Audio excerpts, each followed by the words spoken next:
Hello everyone, welcome back to my channel. Myself Hasnain. So here we are the new topic. Today I will discuss in this lesson pollen grain. This is chapter number second. ये जो pollen grain है वो क्या है कि 12वीं class का जो चैप्टर नंबर सेकेंड है उसका बहुत एक इम्पोर्टेंट टॉपिक है जो क्या है नाम है पोलन ग्रेन।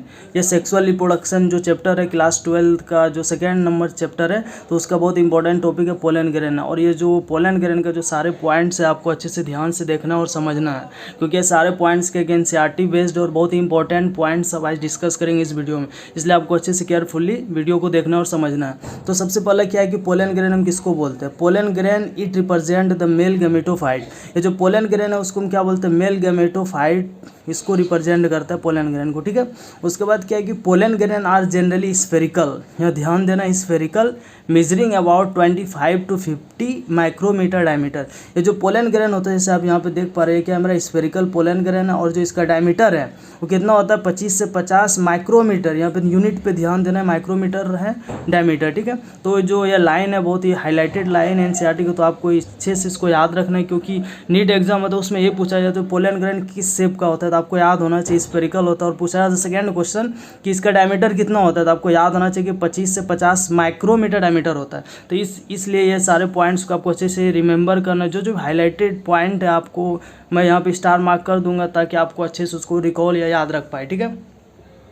उसके बाद जो नेक्स्ट पॉइंट है वो नेक्स्ट पॉइंट क्या है? It has a prominent 2 layer wall. ये जो पोलन ग्रेन होता है उसका क्या होता है कि 2 लेयर वॉल होता है। जो फर्स्ट लेयर की अगर हम बात करें वो क्या है कि hard outer layer is called exine. जो पोलन ग्रेन होता है, ठीक है, उसका जो बाहरी लेयर रहता है, ठीक है, बाहरी पार्ट रहता है तो उसको हम क्या बोलते हैं? एक्साइन बोलते हैं। ये याद रखना है, उसको क्या बोलते हैं? एक्साइन बोलते हैं। It made up of sporopollenin.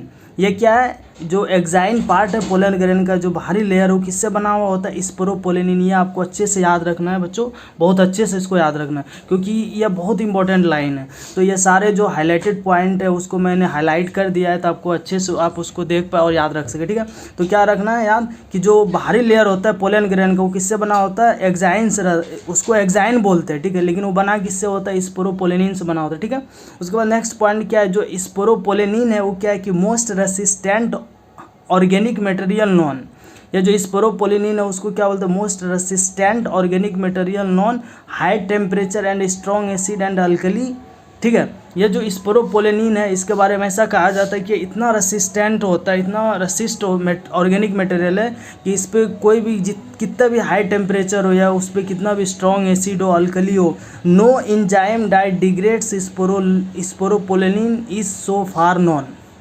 मतलब यह जो स्पोरोपोलेनिन है वो इतना रेसिस्टेंट ऑर्गेनिक मटेरियल है, उसको कोई भी हाई टेम्परेचर हो या स्ट्रॉन्ग एसिड हो, अल्कली हो, कोई भी एंजाइम उसको डिग्रेड नहीं कर सकता। स्पोरोपोलेनिन मतलब उसको चेंज नहीं कर सकता, उसको बर्बाद नहीं कर सकता, ठीक है। इसको ऐसे समझो, उसको चेंज नहीं कर सकता, इतना रेसिस्ट ऑर्गेनिक मटेरियल है, ठीक है। तो ये पॉइंट आई होप आपको क्लियर हो गया होगा। जो आउटर लेयर हो एक्साइन उसको बोलते हैं और बना हुआ किससे होता है? स्पोरोलिन। या जो स्पोरोलिन है वो क्या है कि मोस्ट रेसिस्टेंट ऑर्गेनिक मटेरियल इसको बोलते हैं। क्यों बोलते हैं? क्योंकि ये हाई टेम्परेचर और स्ट्रॉन्ग एसिड अल्कली कोई भी एंजाइम इसको डिग्रेड नहीं कर पाता है, मतलब चेंज नहीं कर पाता है, ठीक है। तो इसके बारे में बहुत ही हाईलाइटेड पॉइंट आपको याद रखना है। उसके बाद नेक्स्ट पॉइंट क्या है कि pollen grain exine has prominent aperture called germ pores where sporopollenin is absent.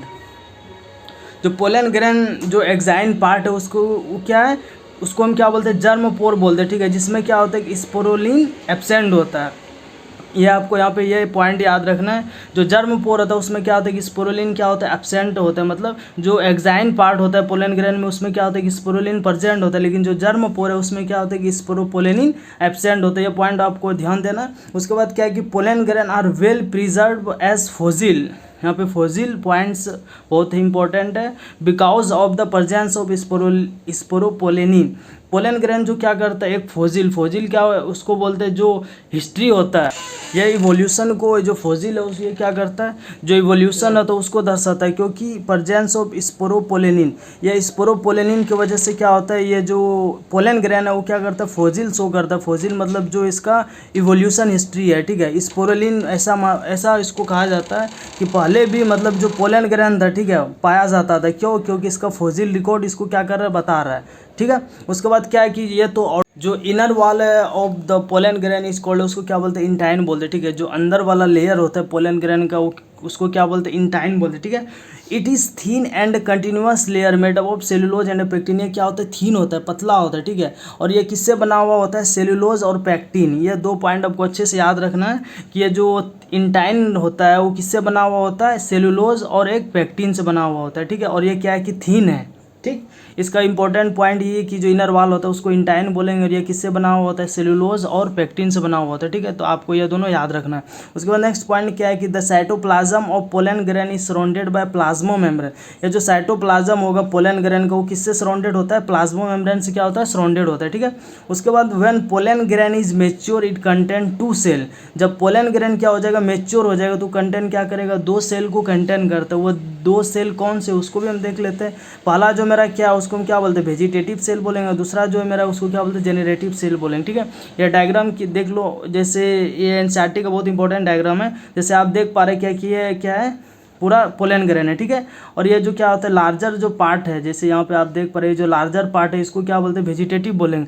और ये जो स्मॉलर पार्ट जो इससे छोटा है उसको क्या बोलते हैं, जनरेटिव सेल बोलेंगे, ठीक है। तो जो लार्जर उसको क्या बोलेंगे, वेजिटेटिव पार्ट, और जो स्मॉल वाला है उसको क्या बोलेंगे, जनरेटिव बोलेंगे, ठीक है।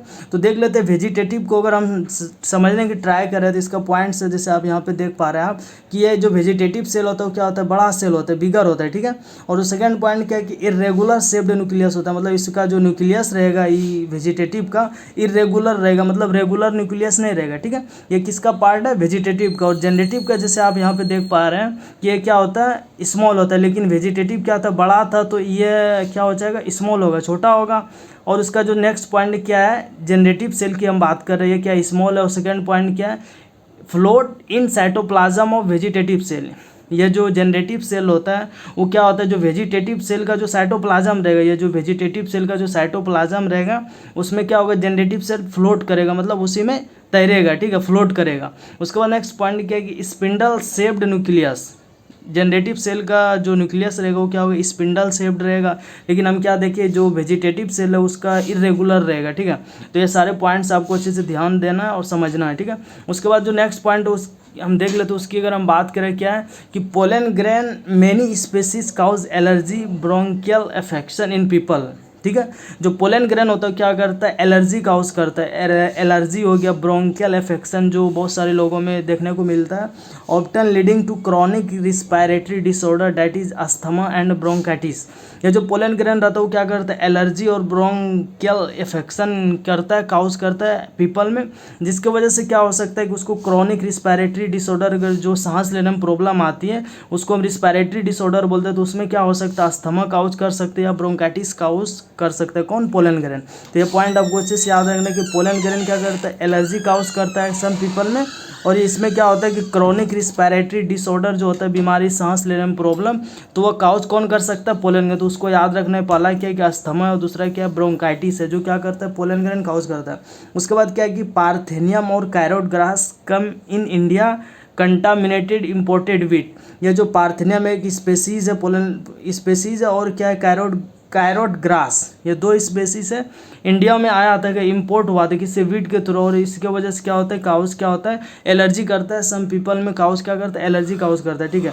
तो ये भी पॉइंट आप देखिए, एनसीईआरटी का लाइन है कि पार्थेनियम और कैरोट ग्रास जो है इंडिया में आया था किससे, वीट के, इंपोर्टेड वीट के थ्रू, जो क्या करता है, सम पीपल में क्या करता है, एलर्जी काउज। उसके बाद क्या है कि pollen grain are rich in nutrient. जो पोलन ग्रेन होता है उसमें क्या होता है, बहुत तरह के न्यूट्रेंट प्रेजेंट होता है, ठीक है। न्यूट्रेंट्स जैसे हो गया, क्या हमको क्या होता है, यूज़फुल जो हमको ज़रूरी होता है, बॉडी हमारे बॉडी के ज़रूरी के लिए वह क्या करता है, प्रोवाइड क्या करता है, न्यूट्रेंट करता है, कौन, पोलन ग्रेन। तो उसके बाद क्या है कि fashion in recent year to use pollen tablet as food supplement. मतलब आज के टाइम पे क्या है कि कुछ सालों से इसको फैशन बना लिया लोग, मतलब इसको डेली यूज करता है, जैसे क्या पोलन टैबलेट के रूप में, या फिर पोलन टैबलेट और food supplement in western country. A large number of pollen product in form of tablets and syrup are available in market. मतलब रिसेंट ईयर से ऐसा देखा जा रहा है कि ये जो वेस्टर्न कंट्री है उसमें क्या होता है कि फैशन बन गया लोगों का, जैसे इसका यूज़ होता है पोलन प्रोडक्ट के रूप में यूज़ करता है, जैसे कि टैबलेट हो गया, सिरप हो गया, जो क्या होता है, अवेलेबल होता है किसमें, मार्केट में होता है पोलन प्रोडक्ट, ठीक है। तो ये भी एक तरह का बहुत ज़्यादा क्या है कि पोलन क्या है, न्यूट्रिटिव चीज़ है, ठीक है। उसके बाद क्या है कि नेक्स्ट पॉइंट क्या है कि pollen consumption has been claim to increase the performance of athletes and race horses. मतलब ऐसा होता है ये जो एथलेट्स होते हैं जो भी और जो रेस हॉर्सेस होते हैं क्या करता है अपना जो अपना रहता है परफॉर्मेंस होता है उसको इंक्रीज़ करने के लिए क्या करता है पोलन का यूज़ करता है, पोलन प्रोडक्ट को यूज़ करता है जो उसके लिए क्या है कि क्लेम्ड, उसको क्या बोलते हैं क्लेम्ड, जो क्या है कि गैर कानूनी उसको बोलते हैं, ठीक है। अपना ये जो एथलेट्स होते हैं और जो रेस हॉर्सेस होते हैं अपना परफॉर्मेंस बढ़ाने के लिए पोलन का यूज़ करते हैं, पोलन प्रोडक्ट का जो क्या है कि क्लेम्ड मतलब बैंड है, मतलब गैर कानूनी है, ठीक है। तो ये भी पॉइंट आपको क्लियर हो गया। उसके बाद जो नेक्स्ट पॉइंट वो क्या है कि जो पोलन ग्रेन होता है वो कब तक वायबल होता है, ठीक है, कब तक वो वायबिलिटी शो करता है। तो वो अभी देख लेते हैं, the period for which pollen grain remain viable is highly variable in and some extent depend on temperature and humidity. ये जो पीरियड होता है पोलन ग्रेन का क्या होता है कि अलग अलग जो स्पेसीज़ है वो डिपेंड किस पे करता है, अलग अलग स्पेसीज़ पे डिपेंड करता है, और some extent depend on temperature and humidity. Temperature वो कैसा है और उसका ह्यूमिडिटी क्या है उस पर भी क्या होता है कि पोलन का जो वायबिलिटी होता है उसका जो वायबिलिटी शो करता है, ठीक है। उसके बाद क्या है कि some cereals such as rice and wheat pollen grain lose viability within 30 minute of their release. ये पॉइंट्स आपको अच्छे से याद रखना है कि जो राइस होता है और व्हीट होता है जो पोलन ग्रेन होता है उसका क्या होता है जो अपना वायबिलिटी होता है वो 30 मिनट के अंदर क्या करता है ख़त्म कर देता है। जब रिलीज़ होने के बाद 30 मिनट तक ही क्या रहेगा वायबल रहेगा, ठीक है, एक्टिव जिसको हम बोलते हैं, ठीक है। उसके बाद उसका जो परफॉर्मेंस रहेगा कम हो जाता है, ठीक है। तो जो व्हीट हो गया, राइस हो गया, जो पोलन ग्रेन है उसका जो वायबिलिटी रहेगा कितना रहेगा 30 मिनट तक रहेगा रिलीज़ होने के बाद। उसके बाद क्या हो जाएगा इसका वायबिलिटी खत्म हो जाता है, ठीक है। उसके बाद क्या है कि सम member of Rosaceae लिग्मेनेसी and Solanaceae, इसका जो वायबिलिटी जैसे मैं यहाँ पे मैंने लिख दिया यहाँ पे क्या होता है मंथ तक होता है, 1 मंथ तक इसका वायबिलिटी होता है। लेकिन जो राइस हो गया, व्हीट हो गया, उसका वायबिलिटी कितना होता है बस 30 मिनट तक होता है, आधा घंटा तक होता है, ठीक है।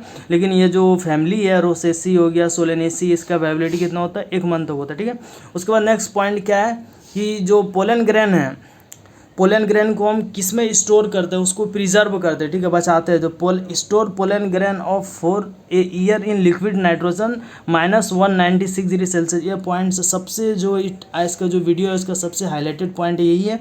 ये जो पोलन ग्रेन होता है, ठीक है, इसको हम क्या कर सकते हैं कि सालों भर इसको हम रख सकते हैं, किस में रख सकते हैं लिक्विड नाइट्रोजन, जो उसका टेम्परेचर कितना होना चाहिए -196 डिग्री सेल्सियस होना चाहिए, ठीक है।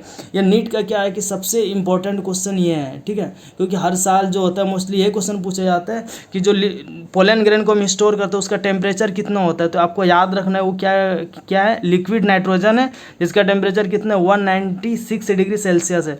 तो ये बहुत इंपॉर्टेंट लाइन आपको बच्चों याद रखना है इसको, ठीक है। उसके बाद क्या है कि such stored pollen grain is used as pollen bank similar to seed bank in crop breeding program. ये जो पोलन ग्रेन है उसको हम क्या करते हैं पोलन बैंक की तरह यूज़ कर सकते हैं, ठीक है। मतलब 1 साल के बाद हम उसको क्या कर सकते हैं क्रॉप ब्रीडिंग प्रोग्राम में हम पोलन ग्रेन को यूज़ कर सकते हैं, ठीक है। तो यह पोलन ग्रेन के बारे में सारा इंपॉर्टेंस लाइन है। और आपको जो भी इसमें पॉइंट अगर कंफ्यूज कर रहा है, अगर आपको कोई भी पॉइंट समझ नहीं आ रही है तो आप कमेंट सेक्शन में पूछ सकते हो। और आपको कोई भी टॉपिक हो या कोई भी चैप्टर में डाउट्स है, अगर आपको कोई चीज़ समझ नहीं आ रही, ठीक है, तो आप कमेंट सेक्शन में मुझे मेंशन कर सकते हैं। मैं ट्राई करूँगा उस पर वीडियो बनाने का। और बच्चों जो भी इंपॉर्टेंट लाइन है एनसीईआरटी का आपको अच्छे से उसको याद रखना और उसको 1-2 बार एनसीईआरटी को रीड करना, क्योंकि ये सारे पॉइंट्स क्या है कि सारे बहुत इंपॉर्टेंट पॉइंट्स हैं नीट के अनुसार अगर हम देखें या फिर बोर्ड के लेवल पर देखें, ठीक है। तो आपको ध्यान देना है और अच्छे से पढ़ाई करनी है। और उसमें कोई भी अगर आपको कन्फ्यूज़न हो, अगर आपको कोई भी चीज़ समझ नहीं आए तो you will ask in comment section box. So thank you so much guys.